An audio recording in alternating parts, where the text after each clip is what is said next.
Hi, this is Phil, and I'm here to tell you all about the Capes and Lunatics Patreon. Get early access to all of our interviews, including the monthly Chichester chats with writer and comic book legend D.G. Chichester, new episodes of classic Capes and Lunatics shows, including The Quantum Zone, This, That, or the Third, and many, many more specials, all completely uncensored. Access starts for $3 a month, full video when you pledge $5 a month. Check out the link in our show notes or go to patreon.com/CapesandLunatics. Hope to see you there.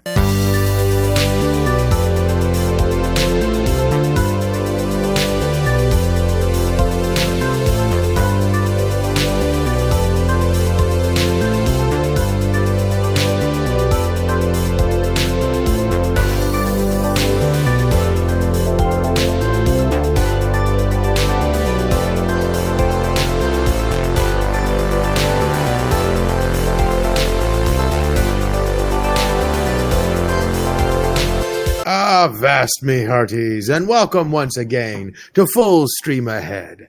I be your host, Mozz Manzor, and with me as always is the lovely and talented first mate, Lilith Hellfire, the internet granny herself.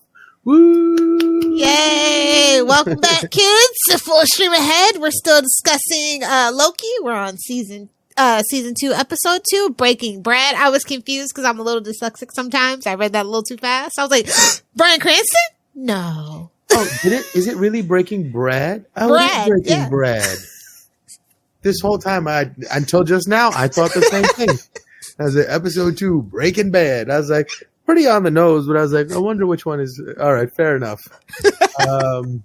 I really like this episode because I think the first time in the entire series, Loki starts acting like Loki. Loki, finally, yes! They let him use his magic. He's getting menacing. I'm like, yes, thank you, finally. He's a trickster. Let him be a trickster. Where has this been? They spent an entire season. He didn't play one trick on anybody. Oh, he was lost. It was like the theme of being lost and not sure of his place in the world, but like, Daddy's got his mojo back. I think that was what this was about. Fair enough. It was really they gave him the Ken treatment. He's broken. He had to go on that journey to find out that he was Knuff. As in Ken enough. If you haven't seen the Barbie movie, you should watch it. I'm sure I'll get to it at some point. There's a ton of things. I've watched like 20 minutes of this one movie the other day. It seemed really cool, but I still have to finish that. But it's an alien abduction movie where there's no dialogue. Oh, I know the one you're talking about with the girl. Yeah. Oh my God. I watched the first 20 minutes of it and it's so good. And what an interesting concept, but man, they're executing it really well so far. I can't wait to finish it, but there's a ton of things, even that I really like. I gotta get to finish. So I'm sure I'll get to Barbie at some point. Hopefully they still have regular TVs by the time I get around to it. Good luck. Yeah. It's like, I'm gonna be at the age, maybe you have a VCR. That's what it's gonna be like by the time I get to watching Barbie. But in any case, yeah. I was confused. I'm like, okay, like, it was just like so fast paced. We show up and it's Mobius and it's Loki and they're after X05. He's like trying to find his place in the sacred timeline. And I'm just like, wait, what happened? Did we miss something? I had to like make sure it was like episode 2 because it's like literally in Mesray, right? Just in the thick of it. And I'm just like, okay. Yeah, the only indication they ever gave us that because like Brad was painted as like, a sentinel for the other side. There's no way he would turn that hard and make like a face turn or something, right? But like he get there. Docs must be. That's when Docs is up to something. If this bootlicker's like wanting to go AWOL, something's going on. Yeah. But there was that one instance when they and I don't know if I caught it so much in the last episode, but when they did the recap, they showed that scene where it's like, you had a life, and he's like, well, that changes everything, and she's like, that changes nothing, and I was like, okay, fair enough. And you saw him be like, all right, but I don't think you're thinking about this properly. So I think we got an inkling right away that once Brad found out, Brad was like, whoa, I'm Brad? Wolf? Yeah. Like, what in the hell am I doing here taking orders from like a goblin? I'm Brad Wolf. Man.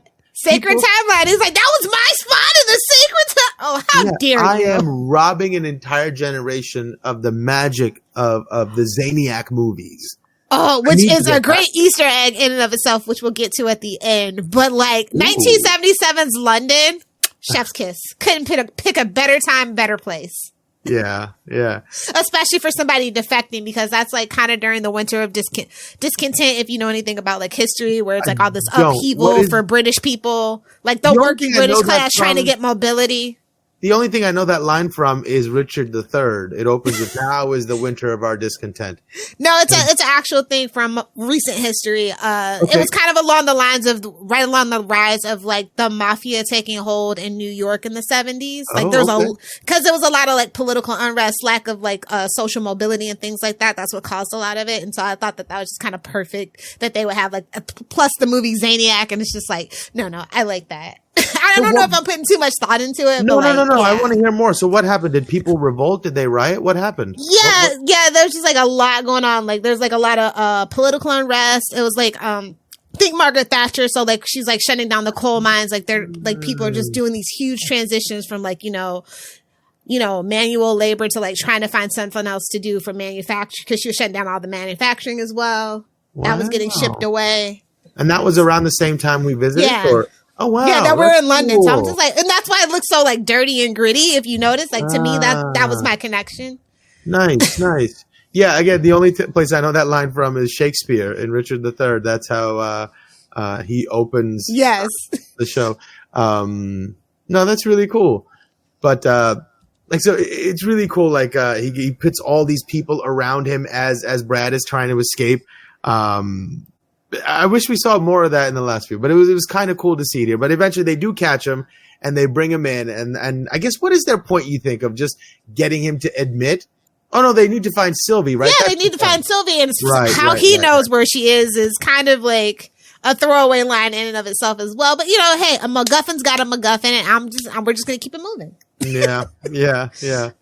But, yeah, I guess it's kind of nice to know that he did find a life, that he's protecting it. But they do find Sylvie. And this is the one part of the episode that was like a little weird to me. What the hell is Sylvie mad about? Why is she angry with Loki? I don't understand. Like, did you get an inkling that what was she mad about? Not a clue. I think I don't know. I don't think she's even mad at him. I think she's just mad about the circumstances. I guess. I was just like, he's all like apologizing. A lot of people's motivations are unclear here. Like, Hunter B-15, everybody's, motivations are a little murky. But like, I guess like once we figure out what the situation is and that, that Docs is deleting all the timelines, like it's just kind of a mess, and maybe they'll pick it up next episode. Maybe this wasn't really meant. Maybe this is just a setup. It's not meant for us to really fully get until the next episode. I guess her anger seems so misplaced. I don't understand it. Maybe like she needed a Snickers, Mozz. I don't know. Season, she wanted to kill the god, and he was like, hey, maybe it's not such a smart idea. She said, get the hell out of my way. And she stabbed the dude up. And she got what she wanted. And now he shows back up and says, hey, we might have a problem. Maybe it's like the Joker, you never know if you like or a dog chasing a car. You don't know what you're going to do when you get it. And when you get it, like, damn it, this is not a great idea. Yeah. And it turns out it probably isn't the best idea. Yeah, I mean, like maybe, and even her plan never actually comes to fruition, right? The timelines existed for a moment, but then they were all pruned again. Allegedly, I don't know if that could really actually be true. I think the multiverse is just naturally occurring, and you can't prune it. It's like whack-a-mole. You break one, and another one's gonna come, and I think that's the lesson that they have to learn. I think that's why everything's so cyclical within the TVA. Like when we were talking about the opening, it seems like they always have a catastrophe, right? Even though he went back in time, they were still having kind of a timeline catastrophe. It's just meant to happen. And I think that they're just stuck in that really weird, loop that they can't break yet. And I think it's up to Loki to break that loop. Like, hey, that is actually natural in how things are supposed to go. You can't control everything. But, He who remains, he wants to pull in the range, right? So like, that's his thing. That's what he's got them thinking. Like, it's not natural, because that's more akin to what he needs it to be. You know what I mean? Yeah. So I think that's going to be the whole point of season 2. If you know anything about the rut that Disney's in right now, I don't think there's going to be season 3. Sorry, kids. I don't think there's going to be too much of Disney Plus around in like the next 5 years. I think we're going to be. I think that might be okay. Down. That might be okay. I think they're spread too thin. And they need to refocus. Yeah, but like I said, I like stylistically, I like it. Story wise, I'm not so sure. Like, because like I said, I'm not really that invested. Like, I don't like Norse mythology. I definitely didn't like any of the Thor movies. I like Tom Hiddleston and him and Owen Wilson have great chemistry, but they are carrying the show on their back. Like, my favorite scene is when they're in the automat, and I just love how like anachronistic and like throwback the TVA is, right? Because it was like totally IKEA vibes. Have you ever been in the food court of IKEA? I was just like, yeah. Automats used to be a thing before McDonald's. To get back kind of towards the ending, we got another McDonald's heavy product placement scene, and I was just like, oh, they brought it back. That's so cute. No, back when McDonald's was actually pretty good. Either that or I was just a kid. I don't know. But like, I feel like McDonald's. Well, no, the quality of everything was not to be those old people. Like, it was better. Like, before, like, Monsanto's got a hold of everything and all the cows had hormones and, you know, the constant putting cows in a constant state of like milking or whatever it is, you know, that they do that makes the food just really taste like. If you are into like organic food, like some people don't believe you until they actually taste it. You can taste the difference without the hormones, and if it's grass fed, and if it's been out in the sky, and if it's happy, like it's a real thing. Yeah. So, and that's back in the day when they did do all that, when it wasn't such, you know, the French fries, corruption, beef fat. Yeah. The chicken McNuggets didn't look like makeup sponges, you know. It was for real chicken. Yeah, the not mixed in with soy. True story. Don't at me. Yeah. No, but like the color palettes and everything are really interesting. You're right. Visually, it's a really well done show. It's well shot. The acting is good. The chemistry is good.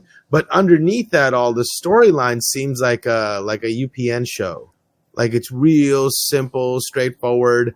I've been waiting for the other shoe to drop, and it just doesn't seem there's another shoe to drop right now. Right. We're in episode 2, and they get to that scene, and Sylvie touches Brad's chest and sees his memories, and like, oh, they're going to blow up all the timelines. And they get to their little hideout, and they're like, wait a second, we're 20 minutes into the episode, and we're winning already? What's happening?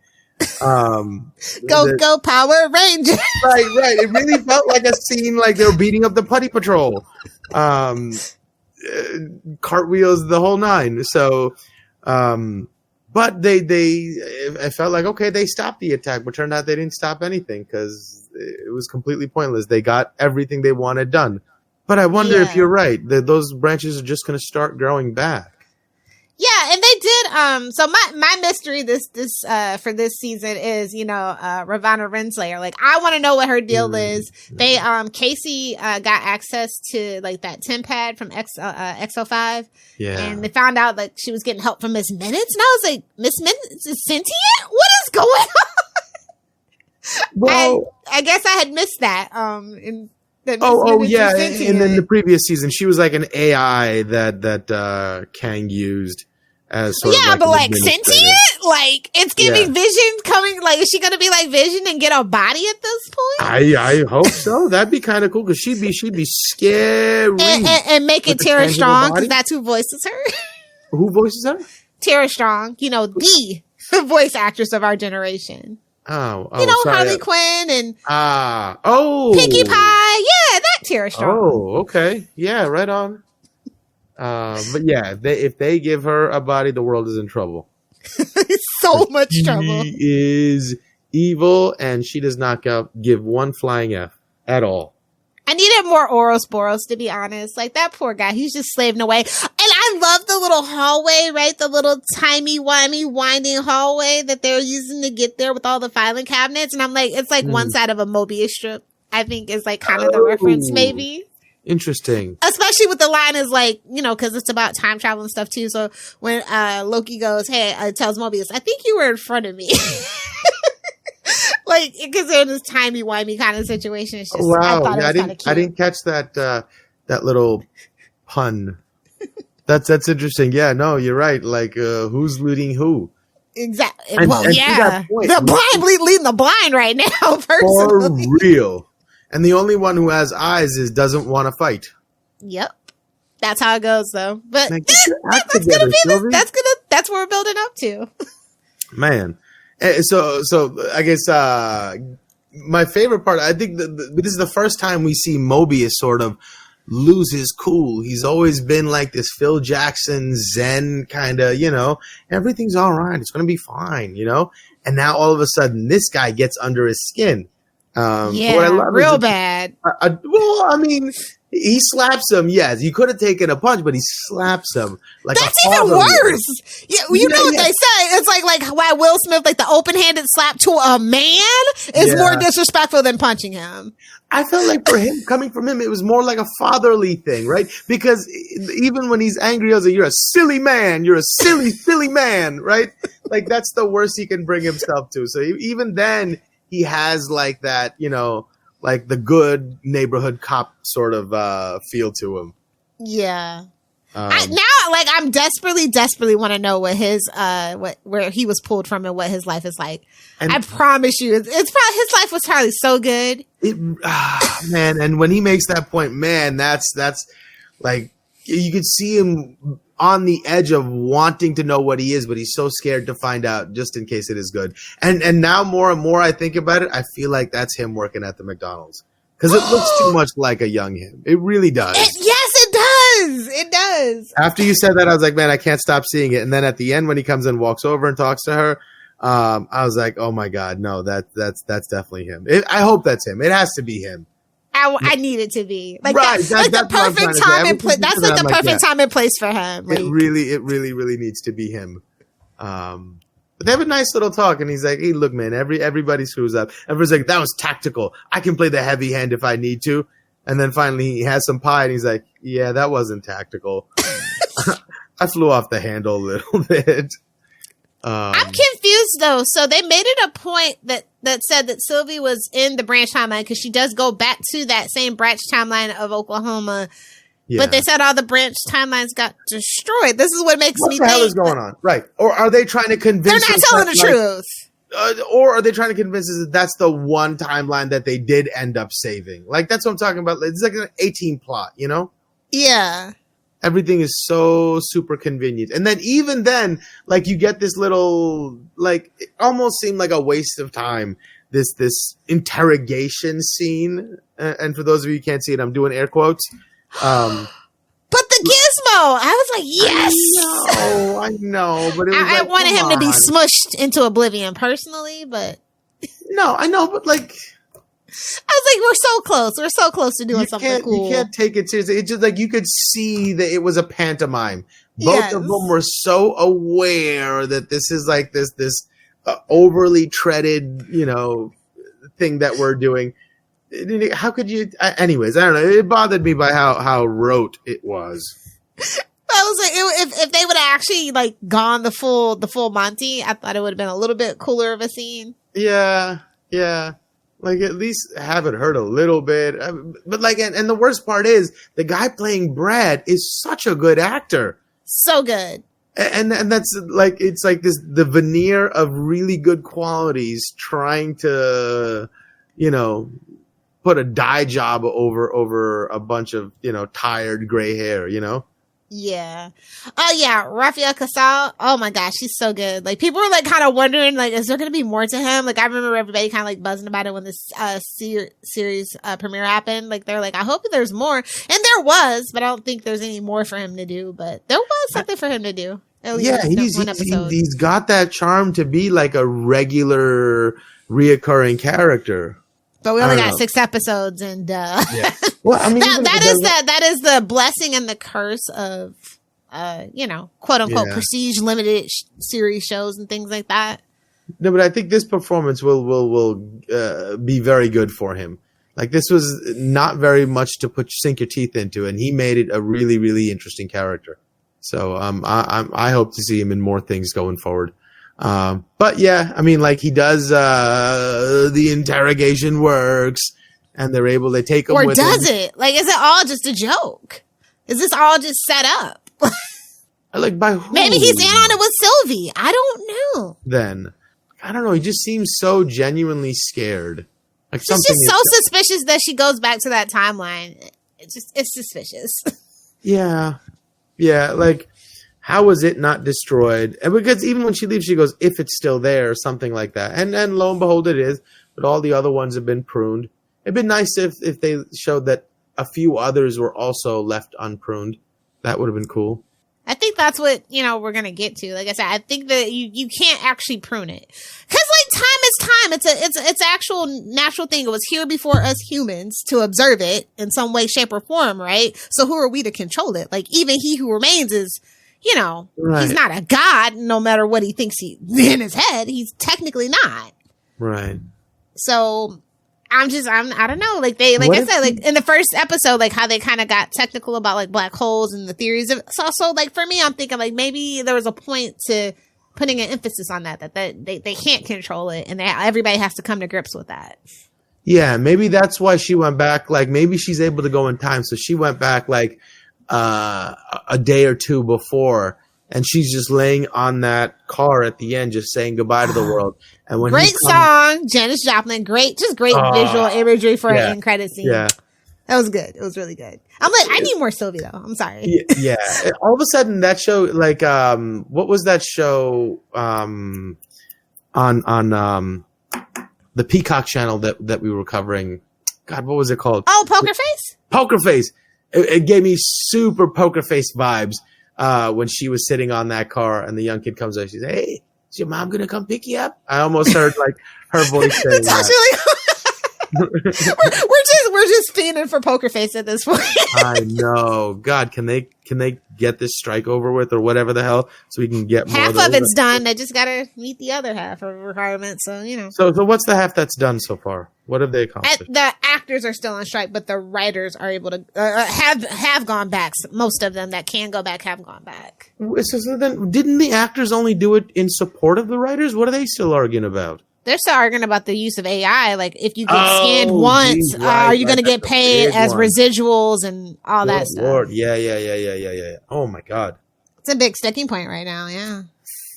Yeah, that seems like I don't see a way for them to win that one. It's so easy to change, like, just a little bit of subtle thing. And if they make a benchmark, right, like this is the relationship matrix or ratio that defines a face. And if we tweak it just a little bit, just like people do with drugs, right? They come out with one chemical that's one molecule different, and all of a sudden still gets you high, but it's perfectly legal.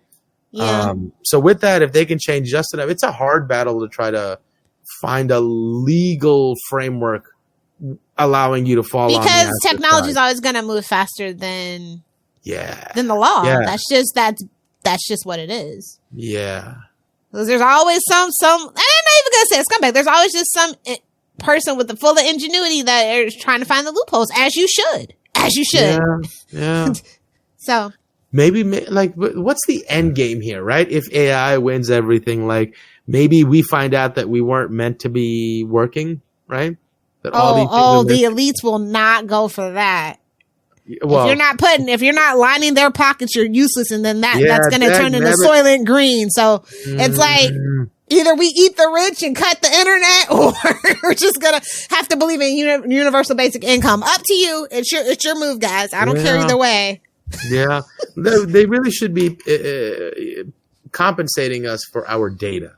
That's the path. Oh, and so side note, right? So now all of a sudden social media platforms want us to pay them, a la Twitter. Yeah. Because Twitter. I'm not going to ever call it that other thing.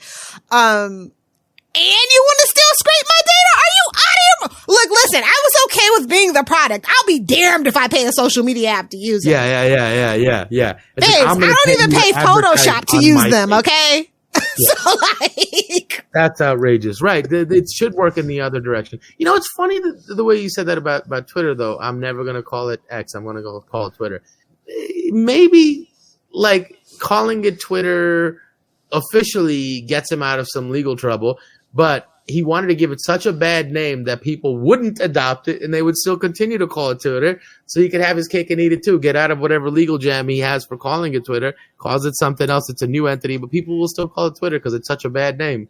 Well, he still has formerly known as Twitter in the thing, so like it's still technically there. So he's just dumb. It's buyer's remorse. It's buyer's remorse. He thought he could fix it. I was like, babes, we don't need WeChat. Like we don't need it. No. I don't. I mean, like maybe his motivations perhaps are debatable, but I think the good that came out of it was that it wasn't any longer a a curated view of what they want you to think the world is thinking. So like the variability. Oh no, it very much is still a cesspool. It's very much curated exactly what it's an echo chamber over there of the worst kind. Yeah, it wasn't, but it wasn't sort of like one side cesspool and then saying to the whole world that this is the only cesspool that exists, right? No, Reddit still exists. Right. So it's like there's cesspools everywhere, and we should be seeing all the cesspools. And I think that was a good thing. And it's just cultural vandalism as far as I'm concerned. That is what Elon Musk's legacy is. Like, if you ever look through his court documents, it's 420s, it's 60s. He's just juvenile. Yeah. It's just a thing. Like I said, I was an early adopter, like, cause I used to like to be on the bleeding edge. Now I know better. Now I know better. You always want to wait for the second shipment. That is my thing now. Like, shout out to MetaQuest 3 in January. I was just going to say, like, the Quest Pro came out, people paid $1,000 for it, and the Quest 3 and then it went on sale and you could get it for like $400. The Quest 3 has better panels, better pass through, and in all the ways that counts, it's a better product. And it's like half the price. Exactly. And it's awesome. Yeah, I can't wait for mine in January. Oh, it's so good. It's so much better than the 2. Just getting rid of those stupid rings etched into the glass that just often, every time you look up or down, there's these rays of distraction that are gone now. It's just a flat pancake lens. It's beautiful. I'm just really excited about the increased zone.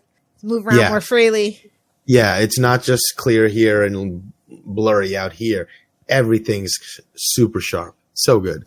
Speaking of which, like, I don't know what they're gonna do with like this, because they have to like they use Marvel uses a lot of what's that game company that everybody uses their engine? No, that we were just Unreal? Talking about. Yeah, so they want to start charging people who aren't using it for video game purposes, right? Because Marvel uses it for their green screen environments. I know a lot of VTubers use that for their green screen environments and stuff like that.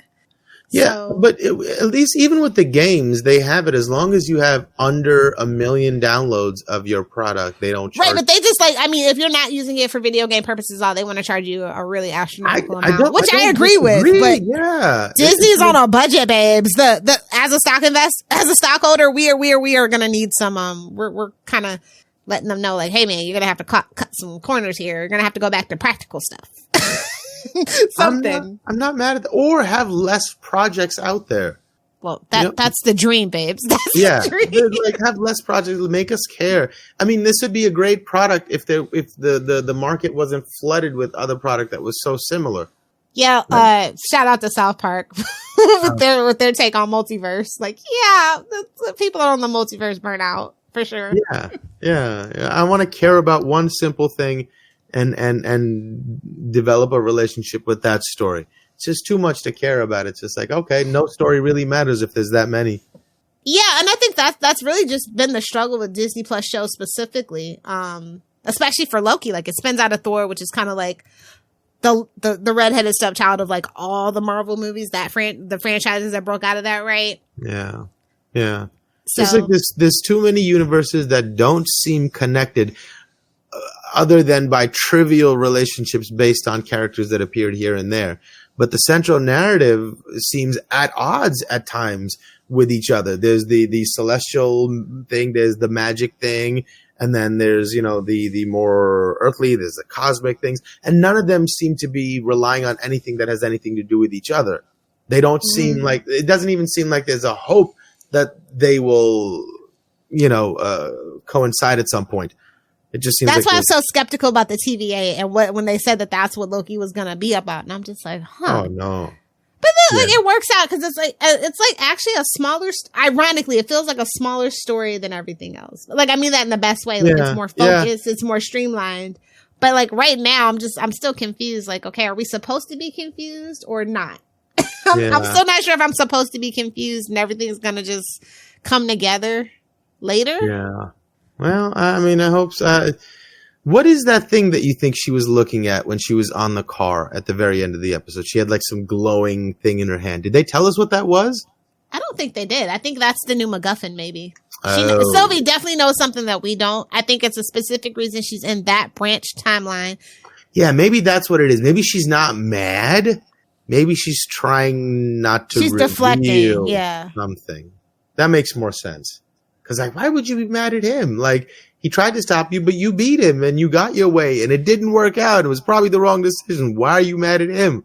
But she's probably not mad. She but again, everybody has to play the fool sometime, and every fool has a part to play, kind of thing. So yeah. Like I said, like it's a reason. I feel like it's a reason why Loki has to be at the TVA at this particular time. He's the only one that can like snap them out of it. He has to realize his full power being a trickster guy. He has to get back in his mojo for sure. For this to work. Yeah. It's almost like he's the only one that can bring balance to the Force, and the only way he can do that is by being unleashing the beast.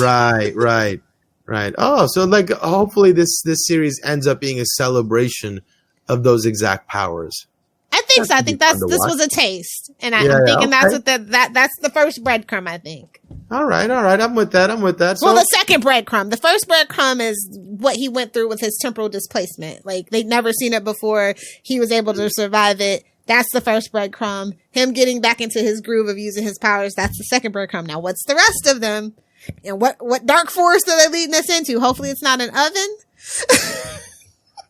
Right. I think it's going to end up being like that line from Seinfeld: "A Costanza divided cannot stand." Right.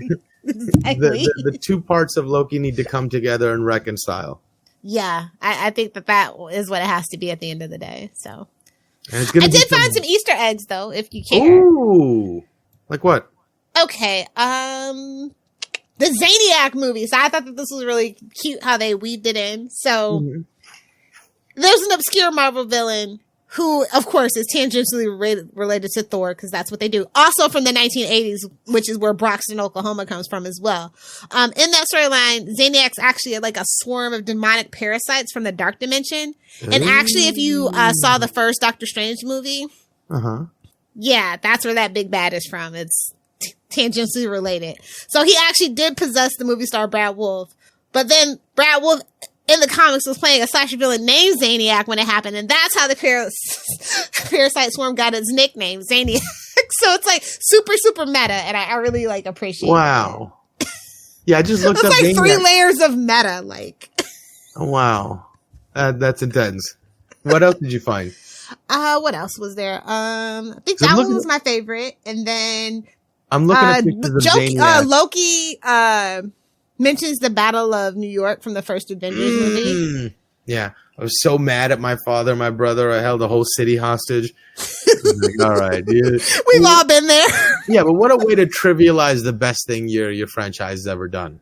Exactly. You know, I was like, all right, come on. Don't make it sound like that. The whole world was on the line, and it was just because you were having a tantrum. Annoyed me a little bit. Oh, also, the device looked like it was giving me lawnmower / Edward Scissorhands vibes that they were using to torture him. Oh. It looked so old school. It looked like, to me, like, danger, number 5, danger. That's what it looked like to me. Yeah, those are the 2 main, like, comic book things or movie-related, MCU-related things that I saw. Like I said, I mentioned that automatic. Like, that was just so cute. I really love the set design. Yeah, I mean, like, that's really the ambiance that it builds is really what's selling this show. But underneath it all, it's a pretty mediocre story that I think we're just watching. It's because I have to watch it's like staying after the movie to see the after credits. You don't really like you're annoyed. You can see it on YouTube, but you're there. You might as well sit down and just wait. And then you hate yourself more and more every extra 10 seconds. You're like, man, this is not good. And then it's so disappointing. That's what I feel like the ride we're on right now. But the crazy thing is, I've liked the end credit scenes the most every single time. Yeah. For the whole episode, for both episodes, the end credit scene made it worth it for me. Wait, there was an end credit scene on this one? Well, not an end credit scene, but the Sylvie thing. Oh, where she's talking to Jack? Yeah. But we really know that's Mobius. It's so funny, though, because the actor that plays him name is Jack Nuttall, and they just gave him the name Jack. It reminds me of the American Dad, Haley's husband, Jeff. His real name is Jeff, and they just let him be be Jeff. Like he's not even acting. It's just him. Like he's a big stoner and stuff. So that's just the funny. vibes. Every time there's an actor that, gets to have his character name, I'm like, oh, they like you. It's a little inside joke. Nice. I hope we do get more Brad, because Brad is fun to watch. And He's such I'm a glad waste to of a see- great actor, honestly. Yeah, and I'm glad to see that like, he's a normal person, right? When given that opportunity, he's like, yeah, screw this. I should be having fun, right? He's just like one of us. So like, I'm glad he he's realized he's having an existential crisis. And for Yeah. me, when I have an existential crisis, I'm going to party. Yeah, exactly. Like I saw so much of like my own party days in him. Like when he's coming up and talking to people, he's like, I don't know, he made some drug reference or something. I don't know. But man, he was having a ball. Leave that man alone.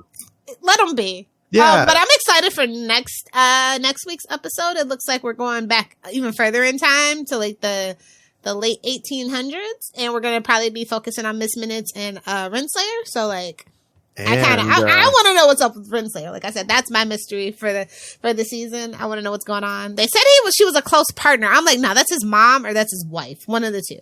I got the sense that they were an item. Or maybe he's just like Loki. Like I said, that's just one of his female variants. And Imagine if she's another Kang variant. Yeah, Oh, the that most would be important cool. Kang variant. Like maybe That she's would- the first Kang variant. Wow. I don't know. Like they're making so much emphasis on it. Like she can't just be like a lover. It's supposed to be something more than that for me. Oh, but I hope they're smart enough to do that. Yes, that is my hope. Yeah, I hope they're smart. It's why I don't theory craft anymore. Like it's like when you're listening to Super Connectivity and like Charlie had like a really great idea, but it's like they don't have the love and care like you do, bud. Like they'll never do it. Even though it's a super great idea and I wish that I want to manifest it, I know that the executives are like, no. No, I'll be pleasantly surprised if that's the road they walk down. But man, that would be a good one. Yeah. That would be a good one. But we'll find out next week. Yeah, tune in next week. And come sail once again with us on these dirty, filthy, swampy seas. I'm screaming. Hopefully, content. we'll find some clear blue ocean soon here. Yeah. There should be like The Boys is coming back. I wouldn't mind doing that. Oh, definitely. You have to watch Generation V first before The Boys come back. You have to watch. It's so good. Is it really? I started watching like the first 20 minutes and nothing really caught me, and I haven't been back to it yet. It's a bit of a slow burner. Probably I'll say halfway through the second episode is when it really, for me, like turned into like worth it. Not just like a crappy spinoff. Like I was like, oh, they're just doing a teen spinoff. Like how Doctor Who has like The Class. That's the vibes it was given. But then it got like a little bit more serious, and I think that the plot is actually going to come into the season of The Boys because Homelander is a Bane.